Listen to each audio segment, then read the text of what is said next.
There's a silence that follows catastrophe, but there's another kind of silence, heavier, older, that precedes it.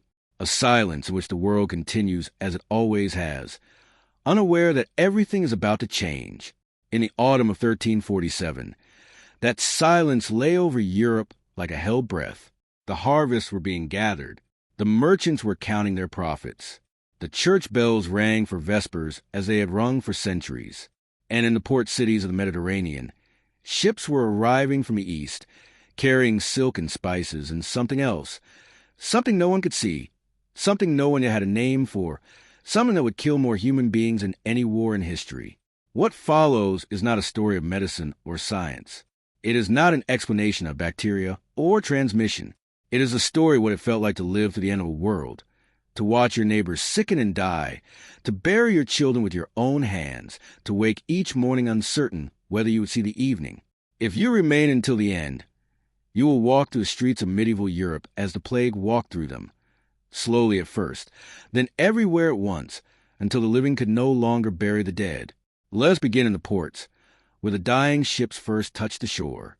The city of Messina, on the eastern coast of Sicily, was accustomed to foreign ships. Its harbor had welcomed vessels from Constantinople, from Alexandria, from the Black Sea ports where Genoese merchants traded for the riches of the East.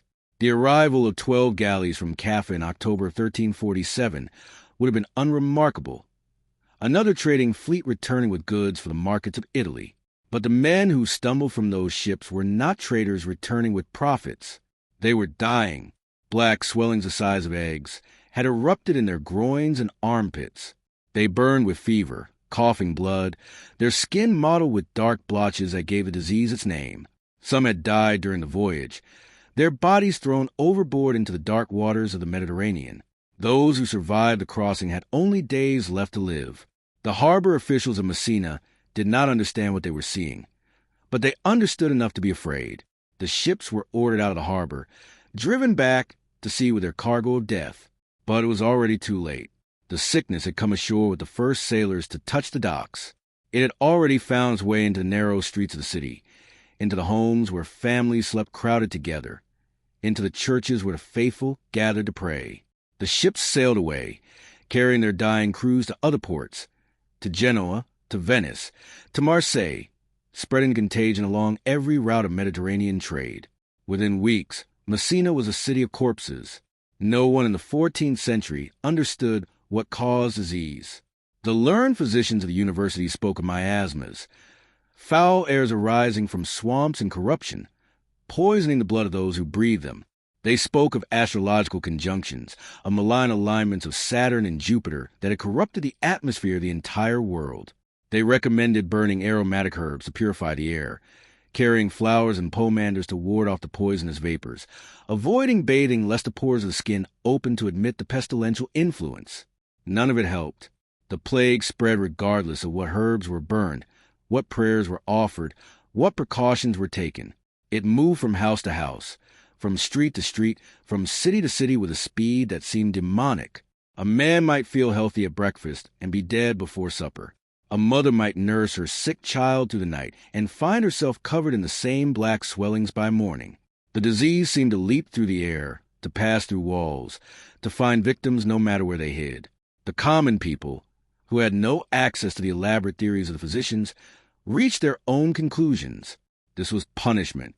This was the wrath of God, poured out upon a sinful world.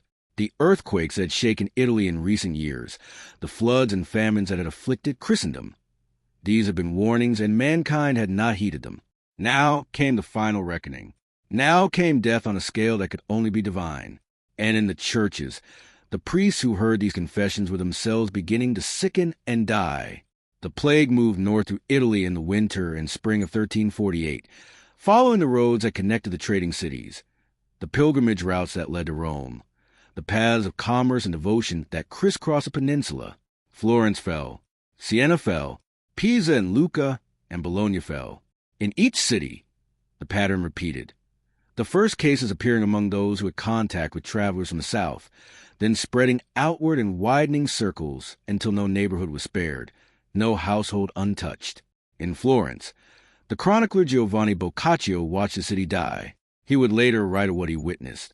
The bodies piled in the streets because there were not enough living to carry them to the graves, the houses standing open and empty because entire families had perished within them, the dogs and pigs roaming freely because their owners were dead and there was no one left to contain them.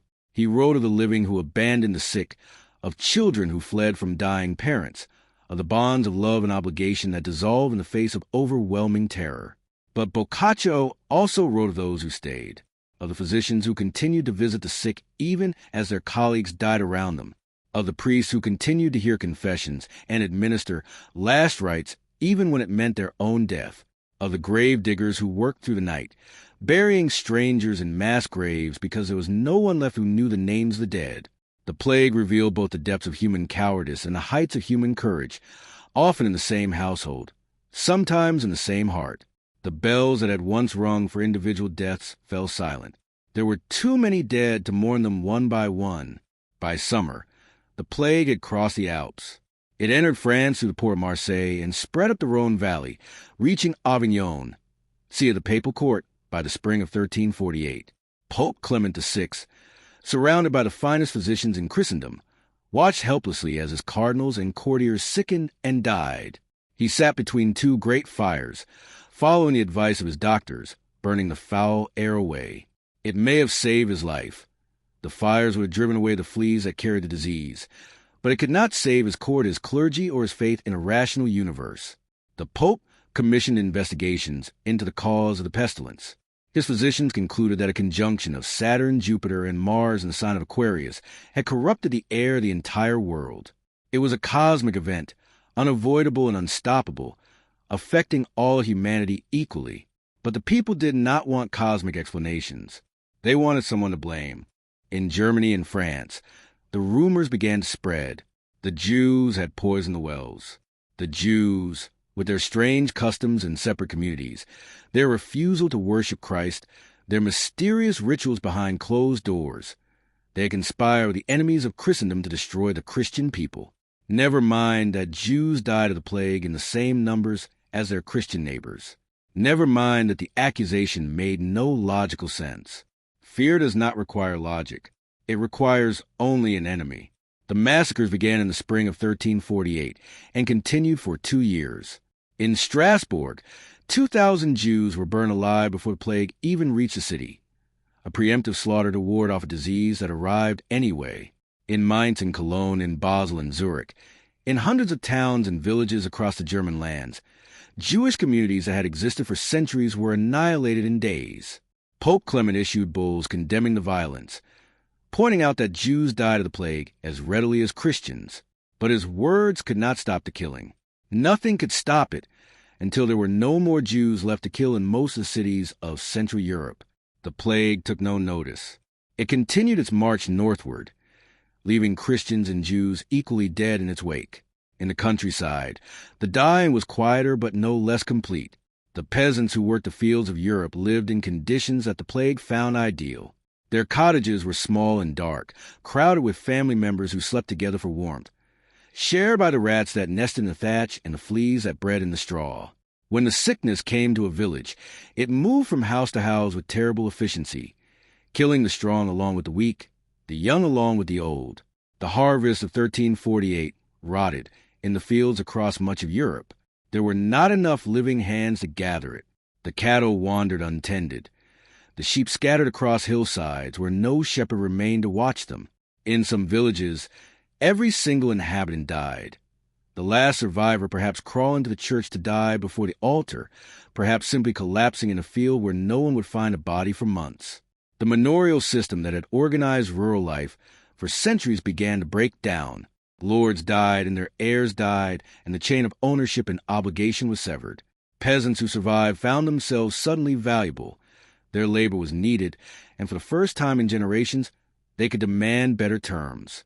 Some fled their villages entirely, seeking better conditions elsewhere, knowing that the old laws binding them to land could not be enforced when there were not enough laborers to work any land at all. The world that would emerge from the plague would be different from the world that had existed before. But that was in the future. In the present, there was only death and more death, and the terrible uncertainty of not knowing when or whether it would end. England learned of the plague before the plague reached England. Rumors crossed the Channel in the summer of 1348. Stories of the mortality in France, of cities emptied, of roads lined with the unburied dead. King Edward III, fresh from his victories in the war with France, ordered prayers to be said in every church for deliverance from the pestilence. The bishops issued proclamations calling for penance and repentance. The people watched the southern horizon and waited. The plague arrived at the port of Melcombe Regis in Dorset, probably in late June. By August, it had reached Bristol. By November, it was in London. By spring, it had spread to every corner of the kingdom, from the fishing villages of Cornwall to the monasteries of Yorkshire, from the Welsh marches to the Scottish border. The English died as the Italians had died, as the French had died, as all of Europe was dying. The graveyards filled and overflowed. New burial ground were consecrated, filled, abandoned. In London, mass graves were dug at Smithfield and East Smithfield, great pits into which the dead were lowered in layers, each layer covered with a thin coat of earth before the next was added. The living walked past these sites daily, smelling the corruption beneath the soil, knowing that they too might lie there before the week was out. The chroniclers recorded the mortality with a kind of numb precision. In the monastery of Meaux, 32 monks died out of 42. In the diocese of York, more than half the parish clergy perished. In some villages, the death rate approached 90%. The numbers were so large that they ceased to have meaning. How do you mourn 10,000 dead? How do you mourn 10 million? You cannot. You simply continue, one day following another, until the dying slows and then stops, and you discover that you are among those who have survived. The Flagellants appear in the summer of 1349, processing through the cities of Germany and the Low Countries in groups of hundreds, sometimes thousands. They were penitents, seeking to atone for the sins of mankind through the mortification of their own flesh. They marched from town to town, stripped to the waist, beating themselves with leather whips tipped with metal studs until blood ran down their backs and pooled at their feet. They believed that their suffering would appease the wrath of God, that their blood offered in sacrifice would spare the world from further punishment. The movement had its own rituals, its own hierarchy, its own rules. The Flagellants traveled for 33 days and 33 nights, one day for each year of Christ's life on earth. They were forbidden to bathe, to change their clothes, to sleep in beds, to speak to women. They enacted elaborate public ceremonies in the town squares, falling to the ground in patterns that represented their particular sins. The adulterers lying on their backs, the perjurers on their sides, the murderers on their bellies, while their leaders walked among them, striking each in turn with their whips. The common people received them as saints, as saviors, as proof that God had not entirely abandoned humanity. They touched the blood of the Flagellants, believing it had healing power. They brought their sick to be blessed. They donated money and food and lodging, supporting the movement as it grew from hundreds to thousands to tens of thousands. But the church grew alarmed. The Flagellants did not recognize the authority of priests. They heard each other's confessions, pronounced each other's absolutions, claimed powers that belonged only to the ordained clergy. Pope Clement condemned the movement in October of 1349, ordering bishops to suppress the Flagellant processions and arrest their leaders. Slowly, over the following months, the movement faded, not because the plague had ended, but because the institutional church had reasserted its control over the means of salvation. The plague continued regardless, taking flagellant and skeptic alike. By 1350, the worst was over in most of Western Europe. The plague did not disappear. It would return again and again over the following centuries, each outbreak killing thousands more. But the initial catastrophic mortality had passed. The survivors emerged from their homes, looked around at the emptied world, and began the work of rebuilding. But what they rebuilt was not what had existed before. The old certainties had died with the dead. The church, which had promised salvation and protection, had failed to deliver either. Priests had died as readily as sinners. Prayers had proved as ineffective as medicines. The faithful had watched the wicked survive while the pious perished, and they had drawn their own conclusions about divine justice. The seeds of the Reformation, still 2 centuries away, were planted in the mass graves of the Black Death. The feudal order, which had bound peasant to lord for generations, had been shattered by the simple mathematics of survival. Labor was now scarce and therefore valuable. Peasants who had been serfs began to demand wages, mobility, rights. The lords resisted. In England, the statute of laborers tried to freeze wages at pre-plague levels, but the old system could not be restored by decree. The world had changed, and it would not change back. Art and literature changed as well. The dance of death became a common motif. Skeletons leading popes and peasants, kings and beggars alike in a final procession toward a grave. The reminder of mortality that had always been present in Christian thought now dominated it, became obsessive, inescapable. Memento mori. Remember that you will die. How could anyone forget after what they had seen? The numbers are impossible to know with certainty. The records of the 14th century are incomplete, and many communities left no records at all because there was no one left to write them. Modern historians estimate that between 1/3 and 1/2 of Europe's entire population died in the initial outbreak of 1347 to 1351. Perhaps 25 million people, perhaps as many as 50 million. Some regions lost more. Some, by chance or isolation, lost fewer. But nowhere was spared entirely. Nowhere escaped unchanged. The plague had entered through the ports, following the routes of trade that connected medieval Europe to the wider world. It had spread along the roads and rivers, the pilgrimage routes and market towns, the pathways of human connection that made civilization possible. It had found its victims in the crowded cities and the isolated villages, among the wealthy and the destitute, the learned and the ignorant, the devout and the sinful. It had killed without distinction, without mercy, without meaning that anyone could understand. And when it finally receded, it left behind a world that would never be the same. The people who survived were not the same people who had existed before. They had seen too much. They had lost too much. They had learned that death could come for everyone at any time, without warning and without reason. They had learned that no authority, not the king, not the church, not God himself, could protect them from the randomness of mortality. They went on living anyway. They rebuilt their cities, tilled their fields, married, and had children to replace the children they had buried. They created art and music and literature that grappled with what they had experienced. They asked questions that the old answers could no longer satisfy, and in asking those questions, they began to build a different world, a world that would eventually become our own. Walk back now, through the cities of the dead. Walk through Florence in the spring of 1348, past the houses with crosses painted on their doors to mark the sickness within, past the carts piled with bodies, past the open graves where the gravediggers work without rest. Smell the smoke of the fires that burn day and night, trying to purify air that cannot be purified. Hear the silence where there should be the sounds of commerce, of children playing, of life continuing as it always has. Walk through the villages of England in the winter of 1349, past the fields where the unharvested grain lies rotting beneath the snow, past the cottages where entire families lie dead together, past the church where the priest died last week, and no one has come to replace him. See the sheep wandering lordless across the hills, the cattle standing in empty farmyards, the tools rusting where they were dropped by hands that will never lift them again.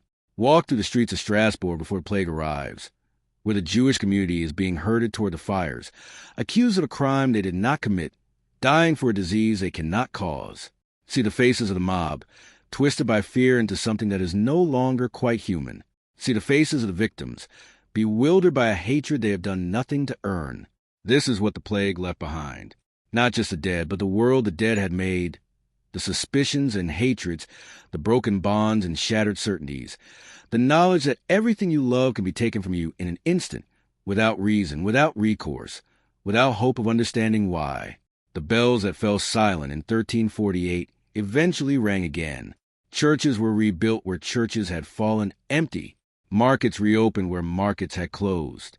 The rhythms of ordinary life, planting and harvest, birth and marriage, work and rest, resumed their ancient patterns. The living do not have the luxury of perpetual mourning. They must eat, must shelter, must continue.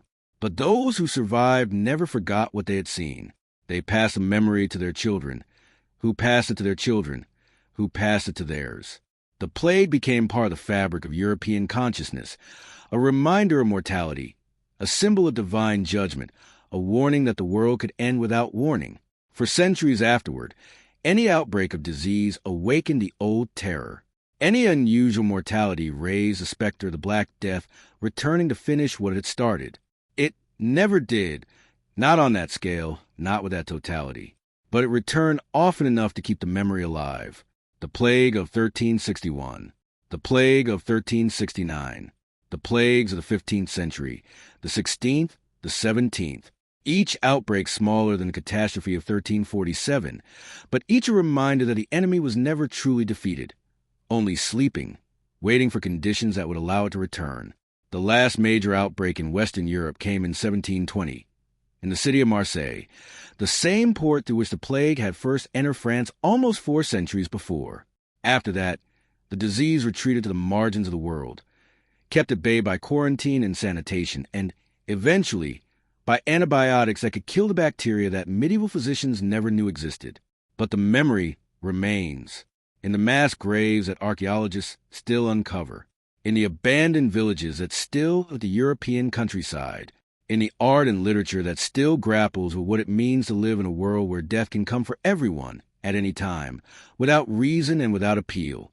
The sun sets over Europe, as it set over Europe in the autumn of 1351. When the worst was finally over and the survivors could begin to count their losses. The cities that emptied have filled again. The fields that lay fallow are green with new growth. The churches that fell silent ring with bells once more, calling the faithful to prayers that have not changed in 700 years. The world that the plague made is our world now, shaped by that catastrophe in ways we no longer recognize, built on foundations laid by people who had seen the worst that mortality could offer and decided to continue living anyway. They did not triumph over the plague. No one triumphed. There was no victory, no meaning, no redemption in the suffering. There was only survival and the slow work of rebuilding and the knowledge that it could all be taken away again at any moment. And yet they continued, and their children continued, and their children's children continued, down through the centuries to the present day, carrying within them the genetic inheritance of those who, by luck or constitution or mere chance, did not die when so many others did. That is the only legacy the plague left behind. Not wisdom, not meaning, not any lesson that could justify the suffering. Only the fact of survival. Only the continuation of life in the face of death. Only the stubborn persistence of humanity, generation after generation, building and rebuilding on the graves of those who came before. History does not end. It recedes into the distance like a landscape seen from a departing ship. The details growing smaller, the outlines blurring, until only the largest features remain visible against the sky. The Black Death is 7 centuries behind us now. The people who lived it, who suffered it, who died from it, are dust and memory and names in church records that no one reads. But what they experienced was real. The fear was real. The loss was real. The courage of those who stayed to tend the sick, and the terror of those who fled, and the grief of those who buried their children, all of it was as real as anything we feel today, as real as anything humans have ever felt. If this story stayed with you, if you walked for a moment through the streets of the dying cities, if you felt the weight of a world collapsing around you, then perhaps you will walk with us again. There are other catastrophes, other survivals, other moments when humanity faced the worst and continued anyway. The past is not finished with its telling, and neither, it seems, are we.